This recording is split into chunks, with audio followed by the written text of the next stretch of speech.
예수님께서 제자들에게 재촉해서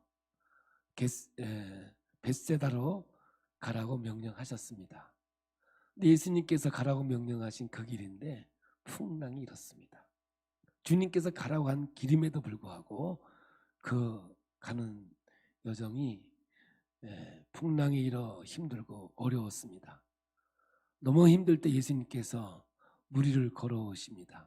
베드로가 그걸 보고 예수님에게 말합니다. 항상 용기 있는 사람은 하나님의 능력을, 하나님의 역사를 체험할 수 있습니다. 베드로가 물 위를 걷다가 풍랑을 보고 빠져듭니다. 오늘 성경에서 가장 아름다운 경건, 성경을 통해서 하나님이 우리에게 요구하고 있는 우리들의 자세, 그게 바로 이 장면에서 나옵니다. 주여 나를 구원하소서. 이 말은 주여 나를 불쌍히 여기소서, 나를 긍휼히 여겨 주시옵소서. 이것이 가장 아름다운 경건이고 하나님 앞에서 우리가 살아야 할 자세, 그리고 하나님 앞에서의 모습이라고 믿습니다. 이제 예수님께서 가라고 하는 벳세다로 가는 것이 아니라 그 배는 게네사렛이라는 동네에 도착을 하게 됩니다. 우리는 생각할 때 왜 벳세다로 갔던 이 배가 게네사렛으로 갔을까? 이 궁금증에 우리는 늘 생각하기를 더 좋은 곳을 주시기 위한 하나님의 역사죠. 거기에서 영적인 공허, 영적인 피폐. 게네사렛 동네는 먹고 살 것이 풍족했지만, 삶에는 어려움이 없었지만 그들에게 가지고 있었던 질병과 영혼의 공허함으로 인하여 피폐되어 있는 그들, 우리 예수님이 도착하니까 아주 중요한 핵심이 그들이 예수가 누구인지를 알고 예수께로 모여들었다는 겁니다. 뭘 대조한다고 그랬습니까? 예수님이 물 위로 걸어오실 때 제자들은 유령인 줄 알고 유령이다 라고 했던 그 모습과 대조하고 있는 모습을 우리는 보게 되죠. 예수가 누구인 줄 알았다는 것, 이게 너무너무 중요한 거예요. 오늘 여러분 예수를 어떻게 알고 계십니까?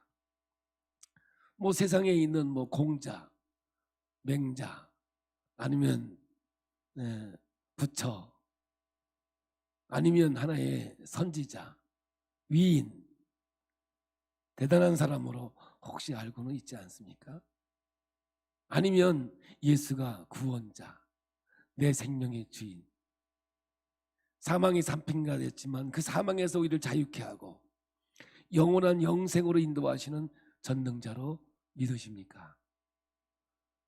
예수 그리스도가 우리에게 생명이고 능력으로 믿는다면 우리는 언제나 예수님을 경배하며 하나님 앞에 온전한 신앙의 삶을 살아가게 될 수 있다는 사실을 성경을 통해서 우리에게 말씀하고 있는 겁니다.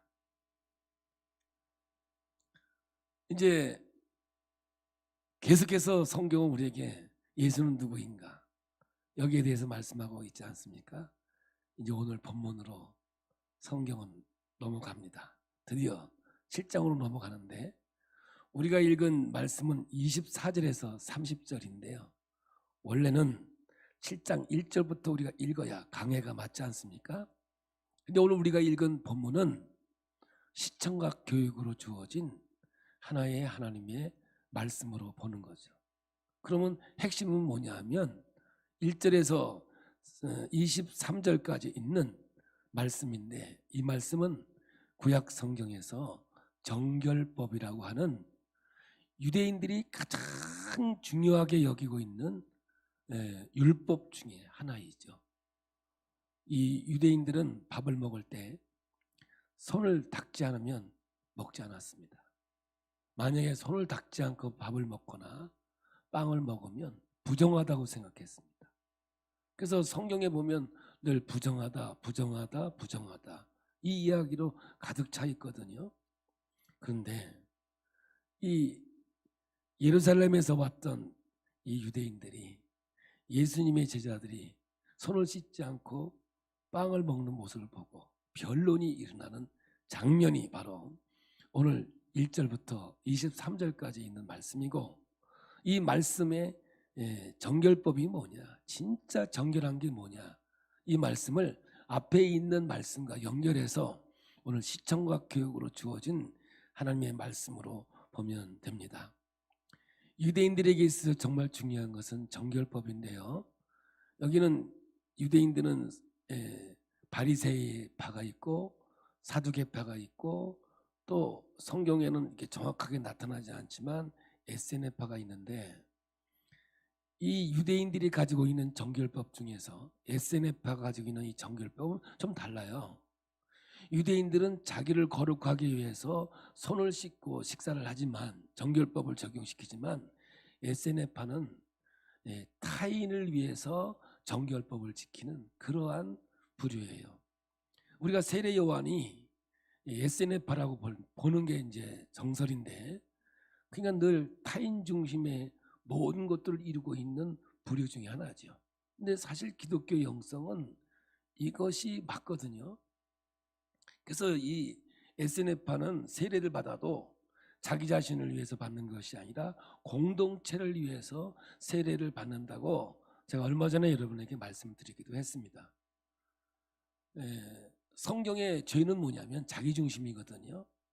그러나 예수 그리스도를 통해서 구원받고 내가 하나님의 자녀가 되고 나면 의식이 바뀌어요. 뭐냐? 아하, 내 인생에 내게 준 것은 나 중심이 아니라 타인 중심이구나. 예수님께서 이 땅에 오신 게 자신을 위해서 오신 것이 아니라 이 땅의 인류의 구원을 위하여 높고 높은 보좌를 포기하시고 낮고 천한 이 땅에 말구 위에 오신 예수님을 우리가 볼 수 있는 거거든요. 그래서 정말 구원의 백성이 되어지고 하나님의 자녀가 되어지면 용서와 사랑, 내 이웃을 내 몸처럼 사랑하라고 하신 공동체의 역사를 이루고 있는 이 신앙으로 성숙하고 성장하게 되어 있는 거거든요.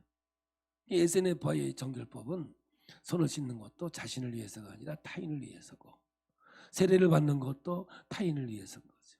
저는 우리 기쁨의 교회의 성도들의 신앙이 자기 중심에서 타인 중심으로 내 이웃을 내 몸처럼 사랑하라고 하신 이 하나님의 말씀으로 옮겨지는 역사가 있기를 축복합니다. 제가 이 서두에 이야기하는 이야기들이 오늘 여러분 말씀을 듣는 전체 이야기가 되기를 바랍니다. 자, 그러면 이 문맥상 우리가 좀 이해하기 위해서 7장 21절부터 21절까지 예수님께서 하신 정결은 뭔가? 내적인 정결이거든요. 유대인들은 뭐예요? 외적인 정결이에요. 예수님께서 말씀하시고 있는 정결은 뭘까? 21절, 22절을 우리 함께 봅니다. 속에서 곧 사람의 마음에서 나오는 것은 악한 생각, 곧 음란과 도둑질과 살인과 간음과 탐욕과 악독과 속임과 음탕과 질투와 비방과 교만과 우매함이니. 그래서 모든 생명의 근원을 우리의 마음에 뒀다고 하는 잠언의 이야기가 함께 연결되어 있거든요. 그래서 무릇 지킬 만한 것보다 내 마음을 지키라. 생명의 근원이 이에서 남이니라. 그래서 우리 몸에 있는 면역 체계나 DNA 자체 모든 것들이 러브, 사랑이라는 단어로 만들어져 있고, 그리고 생각 속에서 모든 능력이 나타나게 돼 있는 거거든요. 그럼 뭐예요? 마음에 새겨진 거죠. 율법은 뭐냐면 돌비에 새겨진 것이고, 하나님이 주신 법은 마음에 새겨진 하나님의 말씀이거든요. 그래서 여러분, 우리가 알고 있는 율법의 기능은 뭐냐면, 율법의 기능은 죄를 죄되게 하는 거예요. 그런데 율법의 약점이 뭐냐? 겉만 죽어라는 거예요. 그래서 율법에서의 죄는 들키지 않으면 죄로 정죄를 못해요. 법은 들켜야 죄인이 되는 거거든요. 오늘 저와 여러분들이 여기 와서 앉아 있는데 그냥 흘러가는 얘기를 들으세요. 안 들켰으니까 여기 와 앉아 있는 거죠. 우리가 살아와서 지금까지 지었던 죄가 드러난다면 우리가 뭐 얼굴 들고 다닐 수 있는 건 아니죠. 그렇다고 상상은 하지 마세요. 저 스스로도 제 자신을 돌아보면 하나님 앞에 감사한 것은 은혜로 나를 덮어주셔서 오늘도 얼굴을 들고 제가 살아갈 수 있는 이유도 하나님의 은혜가 아니면 안 된다고 하는 사실은 제 자신이 잘 알고 있거든요. 이렇게 유대인들은 외적인 정결법을 얘기했고 우리 예수님은 내적 정결을 말씀하고 있는 거예요. 그래서 율법은 돌비에 새기고 하나님의 말씀은 우리의 신비에 마음에 새기면서 사도 바울은 로마서의 양심의 법에 대해서 굉장히 중요하게 얘기하고 있는 거죠. 그런데 이 유대인들은 예수님과 달리 율법을 중심으로 살았기 때문에 보여지는 외적인 청결, 이 정결법을 가지고 살았던 거죠. 자, 7장 1절 2절입니다. 바리새인들의 정결은 어떻게 보세요? 바리새인들과 또 서기관 중 몇이 예루살렘에 와서 예수께 모여들었다가 그의 제자 중 몇 사람이 부정한 손, 곧 씻지 아니한 손으로 떡 먹는 것을 보았더라. 그래서 씻지 않고 음식을 먹는 더러운 것을 봄으로 인해서 오늘 이 논쟁이 시작이 되어졌고 이 논쟁을 주님께서 아주 정확하게 이야기하기 위해서 시청각 교육으로 주신 것이 오늘 우리가 읽은 본문이 되는 겁니다. 7장 3절에서 4절을 보겠습니다. 바리새인들과 모든 유대인들은 장로들의 전통을 지키어 손을 잘 씻지 않고서는 음식을 먹지 아니하며 또 시장에서 돌아와서도 물을 뿌리지 않고서는 먹지 아니하며 그 외에도 여러 가지를 지키어 오는 것이 있으니 잔과 주발과 녹그릇을 씻음이로라. 그래서 이들의 정결법은 철저하게 외부 겉을 정결하게 하는 거예요. 예수님이 이것을 고발하는 차원에서 우리가 조금 전에 읽었던 21절에서 22절은 생각이에요. 속에서 나오는 간음과 탐욕과 악독과 속임과 음탕과 질투와 비방과 교만과 우매함이니 이러한 모든 것, 도둑과 살인과 음란, 이러한 모든 것들은 생각 속에서 나오는 것이라고 하면서 이런 것들이 더러운 것이라고 정의를 내리고 있는 거죠. 그런데 유대인들은 이런 것을 씻어내지 않고 겉만 씻는 것으로 거룩하다, 정결하다 이렇게 생각했던 것이죠. 이제 수로보니게 여인을 예수님께서 등장시킵니다. 1절에서 23절까지 있었던 정결법의 이야기를 다시 한번 얘기하지만 시청각으로 오늘 우리에게 보여주고 있는 거예요. 오늘 이 말씀을 잘 경청하셔서 우리가 하나님 앞에서 어떻게 생활을 해야 될지, 삶을 살아가야 될지 결단할 수 있는 우리 모두가 되길 예수의 이름으로 축복합니다. 자, 24절, 오늘 본문 24절입니다. 예수께서 일어나사 거기를 떠나 두로 지방으로 가서 한 집에 들어가 아무도 모르게 하시려 하나 숨길 수 없더라. 예수님은 거기를 떠났어요. 거기가 어디죠? 게네사렛이라는 동네를 떠났습니다. 두로로 가는데 여기 두로는 수리아 쪽이죠. 오늘 저녁 정확하게 얘기하면 레바논 쪽이에요. 지난주에 그림을 보여줬지요. 예수님께서 베세다 쪽으로 가라 그랬는데 게네사렛으로 갔어요. 이게 북쪽이거든요. 예수님이 계셨던 곳은 원래는 서쪽이었어요. 근데 저 위쪽으로 남쪽으로 더 올라가는 거죠. 이게 지중해 쪽으로 있는 것이에요. 레바논은 뭐냐면 정확하게 얘기한다면 이 게네사렛 동네보다 더 잘 사는 동네예요.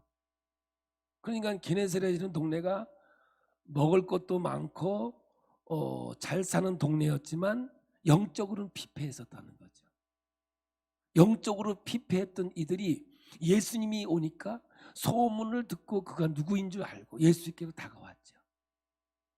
그래서 예수님은 어떤 행위를 한 게 없어요.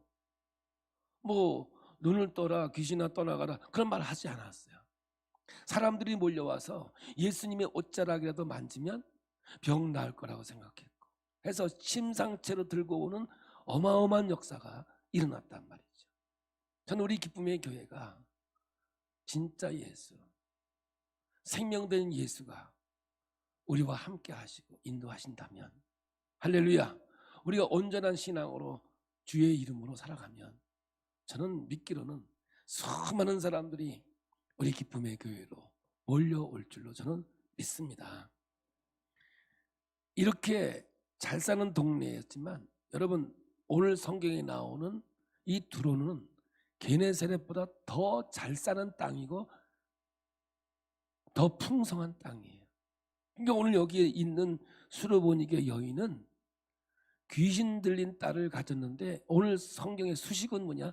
더러운 귀신 들린 딸이에요. 그러니까 오늘 정결법의 이야기를 시청각으로 보여주기 위해서 귀신 들린 딸 이름 앞에 수식어가 귀신, 더러운 귀신을 이렇게 넣었다고 볼 수 있는 거죠. 근데 이 여인은 돈이 없는 여인이 아니에요. 귀족이었던 거죠.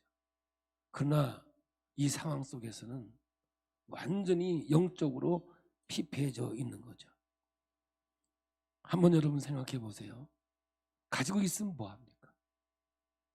부귀 영화를 누리면 뭐합니까? 하나밖에 없는 딸이 더러운 귀신 들려서 침대에 묶여서 그 일생을 어떻게 살아낼지 모르는 상황 속인데, 그 어머니는 고통과 아픔 아닙니까? 오늘 우리가 이 땅 위에서 수고하고 애쓰는 이유가 뭘까요? 자식들 한번 잘 가르쳐보고 자식들이 좀 잘 되기를 기대하고 살아오는 거 아니에요? 근데 자녀가 잘못된 길로 가고 원치 않는 길로 갔다면, 아니 여기같이 더러운 귀신 들린 자녀가, 여러분 우리 자녀가 있다면 아무리 많은 걸 가지고 있다고 해도, 내가 무슨 권력을 누린다 하더라도 그의 영혼은 피폐해질 수밖에 없는 거예요.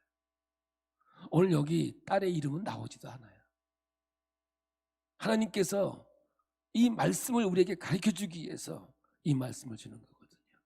그런데 25절, 이 여인이 예수께 나와서 어떻게 하는지 한번 봐요. 25절입니다. 이에 더러운 귀신 들린 어린 딸을 둔 한 여자가 예수의 소문을 듣고 곧 와서 그 말 아래 엎드리니, 여기 엎드리는 말은 프로스피토라는 헬라어를 썼는데, 이건 뭐냐? 무릎을 꿇어 예배하다, 이런 언어의 뜻을 갖고 있거든요. 그러니까 이 여인의 영적인 상태는 피폐해졌습니다. 피폐할 대로 피폐해진 거예요. 그런데 게네사렛 동네와 같이 수많은 사람이 예수가 누구인 줄 알고 그에게 나와서 옷자락만 만져도 고침 맞을 것을 그들은 믿고 예수님의 옷자락을 만졌더니 그 기적들이 나타났거든요. 여기도 이 여인이 예수가 누구인 줄 알고 예수께 나온 장면이 되겠습니다. 왜냐? 프로스피토, 예수를 경배하고 무릎을 꿇고 예배드리는 형태를 갖고 있는 거거든요. 그러나 여러분, 이 여인은 피폐해져 있는 영혼을 갖고 있는 거죠. 예수님이 오셨다는 소문을 듣고 이 예수님의 발 앞에 무릎을 꿇은 이 여인은 어쩌면 베드로가 빠져들어가는 그 죽음 앞에서 주여 나를 구원하소서, 가장 아름다운 경건의 모습을 보였던 것과 같이 이 여인의 모습도 경건으로 우리는 받아들일 수 있는 부분이기도 한 거죠. 그래서 여러분, 예배라는 것은 형식이 있고 중요하지만 정말 중요한 것은 뭐냐면 하나님 앞에서 있는 태도가 더욱 중요한 것이죠. 여러분, 이 여인이 예수님 앞에 와서 무릎을 꿇는다는 것은 결코 쉬운 것이 아니에요. 귀족이었거든요. 근데 이 여인이 예수님 앞에 무릎을 꿇었어요. 근데 이 장면을 더 확실하게, 더 자세하게 이야기한 것은 마태복음이거든요. 그래서 오늘 저는 마태복음에 있는 말씀을 그냥 마가복음에 생략되어 있는 말씀까지 가져와서 어떤 현상이었는지 보도록 하겠습니다. 마태복음 15장 21절 22절입니다. 예수께서 거기서 나가사 두로와 시돈 지방으로 들어가시니 가나안 여자 하나가 그 지경에서 나와서 소리질러 이르되 주 다윗의 자손이여 나를 불쌍히 여기소서 내 딸이 흉악하게 귀신 들렸나이다 하되, 여기도 나오잖아요. 주 다윗의 자손이여 나를 불쌍히 여기소서. 최고의 경건, 최고의 주님 앞에서 하나님을 높여드리는 모습을 보는 거죠. 베드로 같이 주여 나를 구원하소서. 오늘 우리가 하나님 앞에 와서 할 수 있는 가장 아름다운 경건은 뭐냐 하면 교만이 아니에요. 하나님 나를 구원하소서. 하나님 나를 불쌍히 여겨주시옵소서. 이것이 하나님 앞에서 해야 할 우리의 가장 아름다운 경건이거든요. 오늘 우리가 이 거룩한 날을 구별해서 하나님께 예배드리잖아요. 우린 구원받은 백성이면 틀림없어요. 할렐루야. 그러나 이 시간 가장 아름다운 경건이 뭐예요? 주여 나를 긍휼히 여겨 주옵소서. 주여 나를 불쌍히 여겨 주시옵소서. 불쌍히 여김 받는 것이 경건이거든요. 근데 어떨 때 보면 우리가 하나님을 불쌍히 여겨주는 것 같아. 우리가 하나님 앞에 감사해서 긍휼을 잊기 위해서 교회 나와 예배드리고 하나님을 경배해야 되는 건데,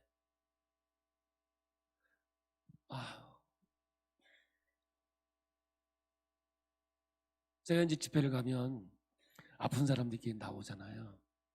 그죠? 그래서 제가 아픈 사람을 이렇게 교정을 해가지고 막 한 10분, 20분 동안 이렇게 막 이렇게 제가 만져드려요. 그러면 뭐 몸이 좋잖아요. 뭐 그러면서 제가 이러거든요. 네, 열심히 운동하시고 하나님 앞에 감사하세요. 그래, 그럼 뭐라는 줄 아세요? 어떤 분은 목짐 샀잖아. 그 목짐 나하고 아무 관계 없는 거거든요. 자기 운동하라고 그거 하나 2만 원짜리 하나 사주고 내가 교정해 줬더니 그걸로 띵치자. 어떨 때는 아주 황당할 때가 있어요. 오늘 우리가 예수 믿는 것이 그럴 때가 있다니까요.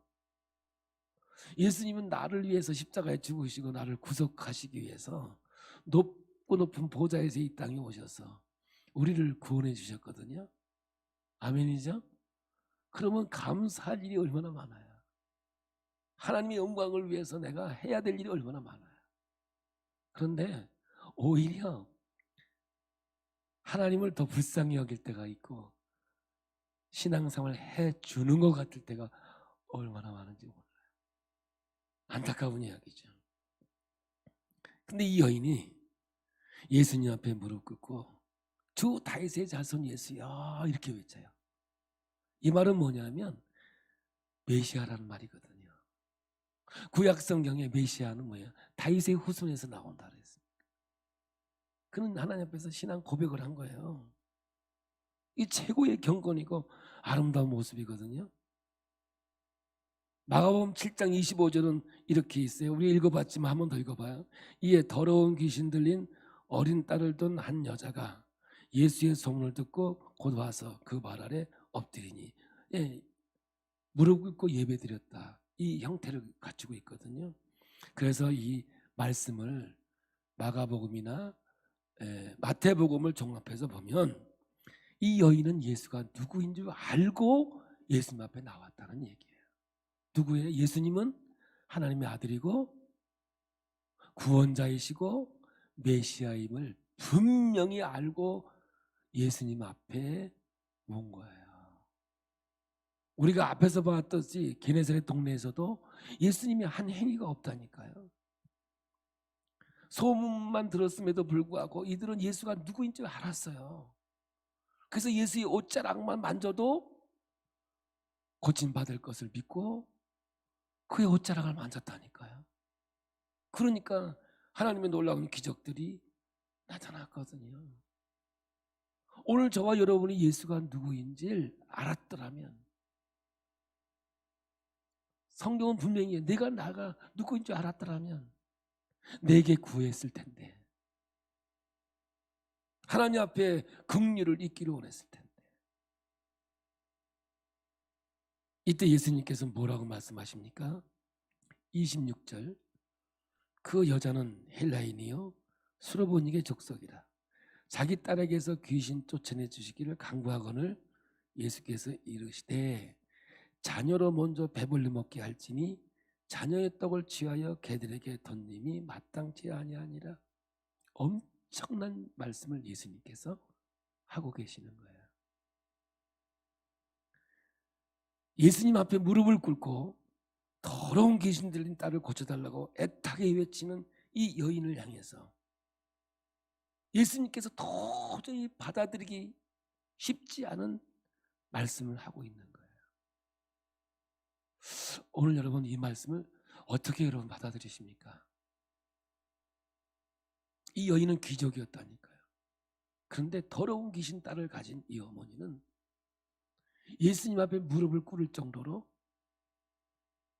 절대 절망의 자리에 가 있었거든. 늘 우리는 신학적인 용어로 절대 절망의 자리는 절대 소망의 자리라고 얘기하는데 그 자리에 이 여인이 간 거예요. 그래서 예수님 앞에 자기의 무릎을 꿇고 예수에게 자기 소원을 이야기하는 거죠. 그런데 예수님께서 오냐 내 소원을 들어주마 이게 아니라 자녀의 떡을 취하여 개들에게, 자녀가 뭐예요? 이건 이스라엘 백성들 아닙니까? 내 백성들에게 줄 떡을 너에게 줄 떡이 없다라고 이야기하는 거예요. 참 엄청난 이야기죠. 절대 절망에 빠지지 않았다면 이 여인이 아마 이럴지도 모르겠습니다. 너 예수 맞아? 네가 구원자가 맞아? 나도 자존심 있는 여자야. 내가 뭐 없는 게 있는 줄 알아? 나도 가질 대로 갖고 배울 대로 배우는데 내가 이런 무시를 당하면서 내가 살 수 있는 사람, 그런 사람 아니야. 그러면서 뭐 딸이 고치다 말거나 확 갔을지도 모르겠어요. 근데 이 여인은 예수가 누구인지 알았다니까요. 그러니까 절대 절망에 있었던 이 여인은 예수님을 붙잡을 수밖에 없었던 거예요. 근데 오늘 우리는 내가 누구인가를 모르는 거예요. 사망에 잡혀있는 자인 줄 모르는 거예요. 죗값은 사망이에요. 의의도 없고 능력도 없는 존재임을 모르는 거예요. 그냥 자기 의지로 자기 능력으로 이 세상을 살아갈 수 있을 거라고 생각하고 있었던 거죠. 그런데 두로와 시돈 지방에 있던 여인, 풍족한 삶을 살아갔지만 그 영혼은 피폐해져 있는 여인에게 여러분 예수님이 자녀의 떡을 취하여 개들에게 주는 것이 마땅치 아니하다. 그런데 여러분 마태복음에 있는 이야기와 마가복음에 있는 단어가 좀 달라요. 마태복음에 있는 단어는 말 그대로 그냥 들으셔요. 상처받지 마세요. 야 이 개년아 너한테 줄 거 없어 이 얘기예요. 마태복음에는. 근데 마가복음에는 그게 아니라 개새끼요. 아니 강아지라고. 깜짝 놀랬죠. 놀라지도 않아 내가 이렇게 얘기해도. 강아지랄 얘기. 강아지 취급하고 있는 거예요. 욕이 아니고 마태복음에는 욕이고 이 마가복음에는 단어 선택을 이게 강아지 취급을 하고 있는 거예요. 근데 여러분 이 강아지가 왜 상에서 떨어진 부스를 먹고 사느냐? 이 유대인의 관습이 뭐냐? 이거 좀 알아야 돼요. 이 유대인들은요 일단 손을 씻어요. 밥 먹기 전에, 빵을 먹기 전에. 근데 어떤 빵이 있냐면 먹는 빵은 아니고 또 한 번 손을 씻는 빵이 있어요. 그냥 더 깨끗하게 해서 먹는다 이런 뜻을 갖고 있죠. 예를 들어서 여러분이 그 삼겹살집에 가면 기름을 줘요. 기름 덩어리를 이렇게 줘요. 그럼 불판을 이렇게 달궈 가지고 기름으로 한 번 더 이렇게 닦죠. 이렇게 응? 닦습니다. 네, 닦죠. 그거 먹으세요? 그거 먹는 사람 아마 있을지도 모르죠. 근데 그거 먹으라고 주는 게 아니라 그 불판 닦으라고 준 거거든요. 닦고 그걸 버리죠. 좀 요거거든요. 빵도 먹는 빵이 아니라 손을 한 번 더 닦는 빵이 있어요. 그래서 아주 깔끔이자 깔끔. 보던 깔끔을 떠는 게 아니야. 그 빵을 강아지도 주워 먹는다는 거야. 근데 이 여인이 그 얘기를 하는 거예요. 마가복음 7장 28절. 이거요, 그냥 읽기는 쉽지만 어마어마한 얘기예요. 한번 여러분 스스로가 나는 이럴 때 어떻게 했을까? 에이, 뭐 째려봤다고 교회 안 나온 사람도 있는데 뭐 좀 무시당했다고 교회 안 나와. 나 뭐 사람 취급 안 했다고. 하여간 교회 안 나오는 조건이 얼마나 많은지도 몰라. 예? 참 너무 안타까워요. 그동안 예수님이 누구인 줄 알고 믿었는가 한번 좀 구체적으로 물어보고 싶을 때가 참 많아요.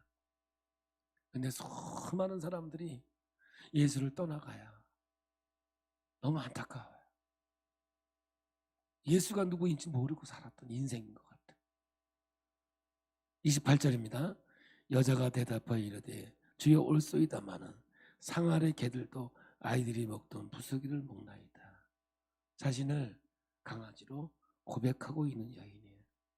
이 여인은 영적인 상태가 어디까지 내려갔느냐? 바닥까지 내려간 거예요. 더 내려갈 수 없을 정도로 절대 절망의 자리까지 간 거죠. 이 영적인 상황 속에서 긍휼과 자비를 애타게 구하는 이 여인의 베드로가 외쳤던 것과 똑같은 거예요. 여러분 계속해서 같은 말이 나와요. 주여 나를 구원하소서. 주여 나를 불쌍히 여겨 주옵소서. 우리는 알아야 돼요. 우리는 사망을 입은 자들이거든요. 우리는 죄로 인하여 죽었던 자들이죠. 우리의 기초가 뭐냐? 살아있던 존재가 아니에요. 우리의 기초는 죽어있던 존재였거든요. 주여 나를 구원하소서. 가장 거룩한 상태. 지금 유대인들은 겉을 닦는 것을 정결법으로 얘기했지만 우리 예수님은 내적인 거룩의 상태. 주여 나를 구원하소서. 주여 나를 불쌍히 여겨 주옵소서. 최고의 경건이 뭔가를 지금 이 여인을 통해서도 말씀하고 있는 거예요. 오늘은 우리가 하나님 앞에서 가장 경건한 뭐예요? 주여 나를 구원하소서. 주여 나를 불쌍하게 여겨 주옵소서. 머리 들고 인생 사는 것이 아니라 참 하나님 앞에서 그렇습니다. 나는 개입니다. 이 여인의 모습을 한번 상상해 보십시오. 마태복음은 예수님은 이 여인에게 이럽니다.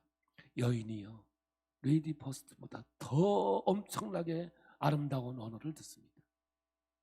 아주 존경의 언어를 씁니다. 여인이요 내 믿음이 크도다. 하나님께서 인정해 주시는 그 믿음의 모습을 보죠. 그 즉시로 그의 딸이 고침받았다고 마태복음은 기록하고 있거든요. 근데 오늘 마가복음에는 이렇게 기록하고 있어요. 29절 30절입니다. 예수께서 이르시되 이 말을 하였으니 돌아가라. 귀신이 내 딸에게서 나갔느니라 하시매 여자가 집에 돌아가 본즉 아이가 침상에 누웠고 귀신이 나갔더라. 여러분 이제 이 말씀에 깊이 좀 들어가 보길 원합니다. 우리는 여기서 결과론으로 볼 때 이 문제는 딸의 문제 같습니까? 엄마의 문제였던 것 같습니까? 이 상황이 지금 엄마의 문제였죠. 엄마의 그 처참한 영혼의 상태, 허기짐, 갈급함 예수님은 확인하고 싶었던 거예요. 사실 이 더러운 귀신 들린 딸은 두로와 시돈 지방 그리고 수리아 지방, 페니키아 지방이 앓고 있는 영적인 총체적인 갈급함이고 허기짐이고 피폐함이에요. 통틀어서요. 예수께서 이르시되 이 말을 하였으니 돌아가라. 귀신이 내 딸에게서 나갔느니라 하시매 이 말씀 속에 딸의 정체는 밝히지 않습니다. 이름조차 없습니다. 이 여인이 부둥켜 살았던 평생의 운명이었던 거죠. 겉은 번지르했어요. 귀족의 부인이었거든요. 풍족했거든요. 그런데 내적인 영적으로는 메말라 있었고 피폐해져 있었거든요. 이 말씀을 마태복음으로 한번 풀어보겠습니다. 그냥 말로 풀기보다는 성경으로 푸는 게 낫지 않겠습니까? 내적인 갈등입니다. 마태복음 7장 1절부터 6절의 말씀입니다. 함께 봅니다. 비판을 받지 아니하려거든 비판하지 말라. 너희가 비판하는 그 비판으로 너희가 비판을 받을 것이요 너희가 헤아리는 그 헤아림으로 너희가 헤아림을 받을 것이냐. 내가 이제 비판하는 걸로 너는 비판받는다는 거죠. 내가 비판함으로 그것이 남을 비판하는 것이 아니라 그 비판이 내 비판이라는 거죠. 어찌하여 형제의 눈 속에 있는 티를 보고 내 눈 속에 있는 들보는 깨닫지 못하느냐. 보라, 내 눈 속에 들보가 있는데 어찌하여 형제에게 말하기를 나로 내 눈 속에 있는 티를 빼게 하라 하겠느냐. 외식하는 자여. 여기서 외식은 가면을 쓰고 연극하는 자여 이런 뜻이에요. 먼저 내 눈 속에서 들보를 빼어라. 그 후에야 밝히 보고 형제의 눈 속에서 티를 빼리라. 거룩한 것을 개에게 주지 말며 너의 진주를 돼지 앞에 던지지 말라. 그들이 그것을 발로 밟고 돌이켜 너희를 찢어 상하게 할까 염려하라. 여기서 비판은 헬라어로 크리노라는 말인데 정확하게 여러분 하나님의 위치에 서서 이런 뜻이에요. 그러니까 누가 돼버린 거예요. 내가 비판할 때는 나는 하나님의 자리에 있는 거죠. 진짜 무서운 거거든요. 근데 성경은 뭐냐?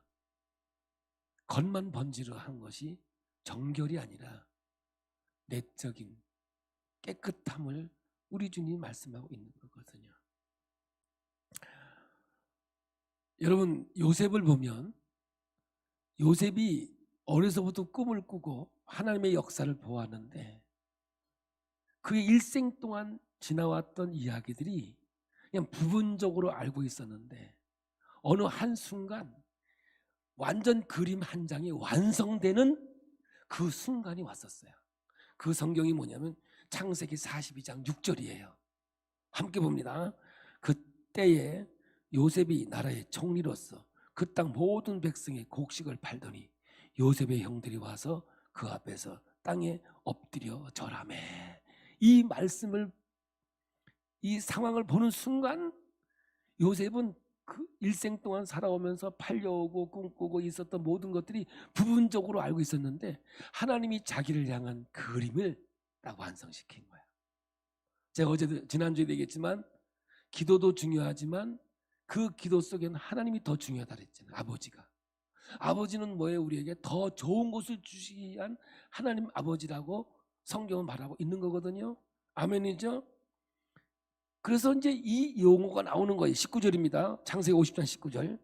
요셉이 그들에게 이르되 두려워하지 마소서. 내가 하나님을 대신하리이까. 이 대신하리이까가 여기에 비판의 이야기와 같은 용어로 사용하고 있다는 것에 여러분 놀라셔야 되거든요. 성경은 이 비판을 외식하는 자들이라고 얘기하고 있거든요. 외식하는 자여 먼저 내 눈 속에서 들보를 빼어라. 그 후에야 밝히 보고 형제의 눈 속에서 티를 빼리라. 가면을 쓰고 연극하지 마라. 마가복음 7장에 왜 정결법이 불거졌느냐 하면 다시 한번 강조하지만 예루살렘에서 온 바리새인들이 서기관들이 자기들은 겉만 거룩하면 됐거든요. 손만 씻으면 됐거든요. 빵을 먹을 때 한 번 더 씻어 버려도 그렇게 정결했거든요. 자기들은 그렇게 생각했어요. 그런데 예수님은 그걸 거룩으로 인정하지 않았습니다. 너희들은 속이 거룩하지 못해. 속의 정의가 뭡니까? 교만, 음란, 탐욕, 거짓, 우상숭배 이런 것들이 너희 속에는 가득 차 있다는 거예요. 겉만 깨끗해 보인다는 거예요. 가면을 쓰고 연극하고 있다는 거예요. 이걸 외식이라고 그래요. 우리 성경으로 다시 돌아가 보겠습니다. 29절입니다. 29절 예수께서 이르시되 이 말을 하였으니 돌아가라 귀신이 내 딸에게서 나갔느니라 하시매 이 여인은 거룩해진 거예요. 뭘로 거룩해졌어요? 다윗의 자손 예수여 나를 불쌍하게 여겨 주옵소서. 우리가 십자가 앞에서 주여 내 죄를 용서해 주시옵소서. 나를 긍휼히 여겨 주시옵소서.